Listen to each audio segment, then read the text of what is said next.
La grande famille du football forbachois était réunie ce week-end au stade du Schlossberg. Le nouveau terrain synthétique attendu depuis longtemps porte désormais le nom de Gilbert Filaire, grande figure footballistique de l'US Forbach. Les origines, les âges et les milieux sociaux se mélangent. Les familles apportent des repas, ce sont des gestes de bénévolat, des gestes de partage tout simplement.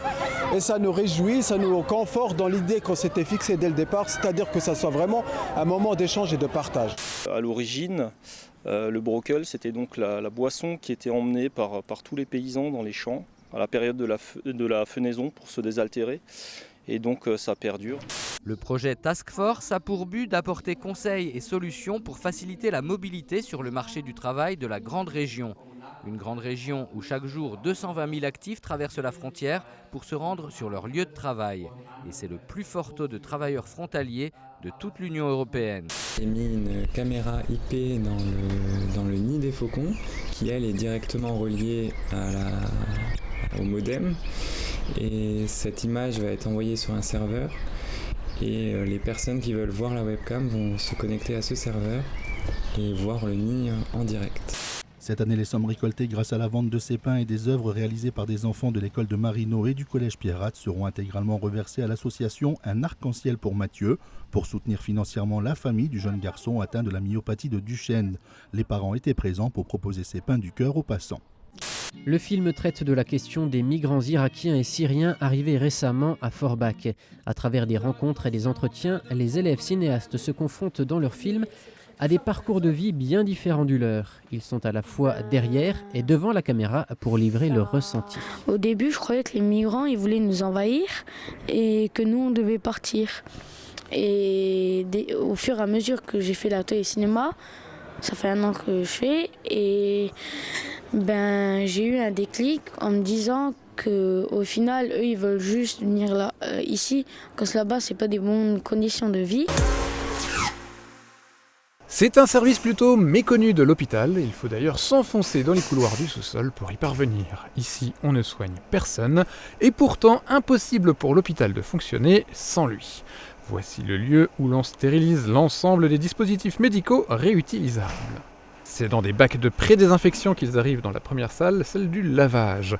Chaque instrument possède une fiche de suivi afin d'effectuer une traçabilité complète des opérations. L'instrument est pour cela accompagné d'un code-barre. Le lavage s'effectue dans ces machines que le néophyte comparerait à un lave-vaisselle. Les instruments y sont prélavés, puis lavés avec un détergent désinfectant, puis thermo-désinfectés. Pour respecter la marche en avant, qui veut que les instruments ne reviennent jamais en arrière, la machine possède 2 portes. Les instruments ressortent donc de l'autre côté du mur, en salle de conditionnement, une salle aux règles d'hygiène beaucoup plus strictes. Mélissa, Alexia et Aurore, émues, lancent leur MAM. Professionnels de la petite enfance, leur ambition se concrétise et Ma Petite Cabane est née à Großbliederstroff. La commune et la casque les ont soutenus en aménageant le bâtiment. Créé en 2008 par 2 anciens salariés d'Hafner, Optimum a placé les robots collaboratifs au cœur de son développement stratégique. Sécurité physique et industrie sont ces 2 secteurs d'activité. Au total, ils sont 30 salariés, dont 22 ingénieurs et techniciens. Avec 700% d'augmentation en 5 ans, Optimum est passé à 3 millions d'euros annuels de chiffre d'affaires et dispose de 185 sites sous contrat de maintenance.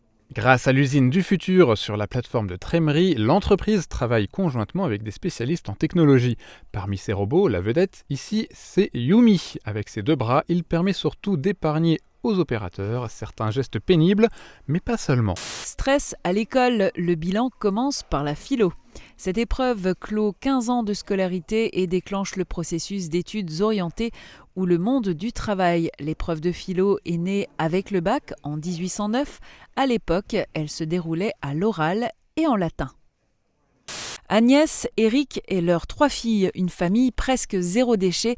À force de volonté, d'imagination et de quelques astuces, ils ont atteint un niveau d'excellence en matière de gestion de leurs déchets ménagers. À 5 personnes, ils génèrent un sac bleu en 2 mois et demi. Le projet fou, construire un pont sur la rivière L'Ar. Les randonneurs du club vosgien ont troqué leurs chaussures de marche contre des perceuses, des visseuses et des marteaux. Le pont constitué de 500 kg de ferraille et de 45 planches assure désormais la sécurité des randonneurs sur ce parcours balisé. Un spectacle original au centre équestre de Sarreguemines. Une dizaine d'élèves de seconde et première du lycée Henri Nominet avaient abordé la physionomie et la biologie du cheval avant de créer leur spectacle avec la chorégraphe Michel Mefta. Angèle Duflo est décédée hier soir des suites d'un malaise. Enseignante à la retraite et figure de la vie politique locale, elle était candidate aux législatives dimanche dernier. Mosaïque présente à ses proches ses plus sincères condoléances. How very nice to hear, dear Francis, how very nice to hear from you again after so many years. The photograph shows just how long ago it is, and many thanks for your kind message.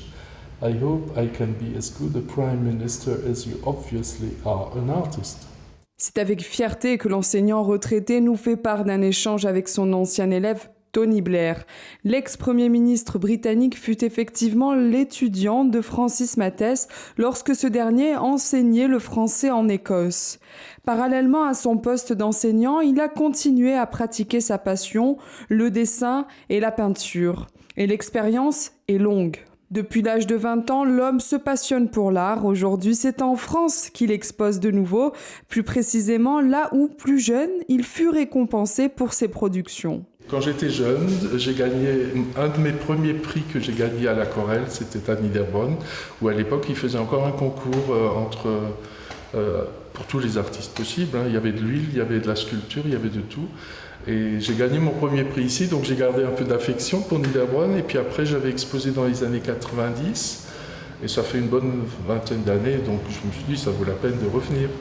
Ils étaient une vingtaine présents pour cette première. La mairie l'a promis. Ici, seuls des producteurs locaux situés dans un rayon d'une 50aine de kilomètres auront droit de citer. C'est le cas de Yannick Hornbeck, producteur à Aspelshit. S'il est encore trop tôt pour savoir si le marché sera un succès, le créneau du samedi matin, pour lui, n'est pas une mauvaise idée. Parce qu'il n'est pas nécessaire d'avoir des dreads ou une crête sur la tête pour être un rebelle. Du reggae à la française, voilà ce que propose le célèbre groupe Sinsemilia. Après 26 ans de carrière, le groupe n'a quasiment pas changé. Il porte toujours le même amour pour le style reggae.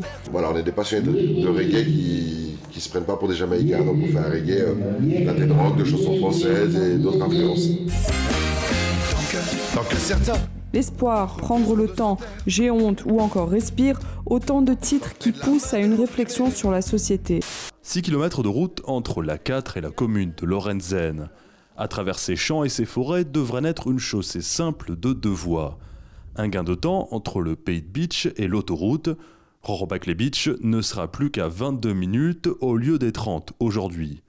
Le projet semblait au point mort depuis plusieurs mois, alors que des débuts de travaux avaient été annoncés pour le printemps 2016. Au département de la Moselle, on affirmait attendre une réponse du département du Bas-Rhin. Au département du Bas-Rhin, on affirmait attendre une réponse des collectivités territoriales. Jean-Marie arrive à Saint-Rinsmin. Le moulin est l'un de ses endroits préférés pour prendre des photos. Chaque semaine, il choisit un lieu pour le photographier et alimenter sa page Facebook qu'il a créée il y a 3 ans, les Carnets de Moselle-Est. Une page qui compte plus de 12 000 abonnés avec qui il partage sa passion.